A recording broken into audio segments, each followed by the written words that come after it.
নমস্কার, সোনালি স্রুপ গার্ডেনে আপনাকে স্বাগত। নভেম্বর মাসের 17 তারিখ, এখনও অবধি পদ্মের ফুল ফুটছে।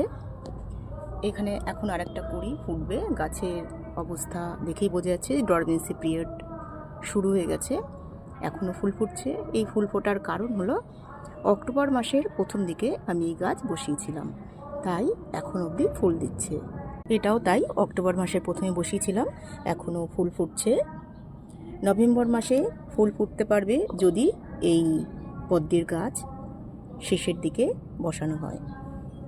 আমরা যারা প্রথমে পদ্মবাগান শুরু করি তাদের গাছ এখন ডরমেন্সি পিরিয়ডে চলে গেছে। যেমন আমার এই সব গামলাগুলো আগে করা, এগুলো সব ডরমেন্সিতে চলে গেছে, কোনো ফুল নেই।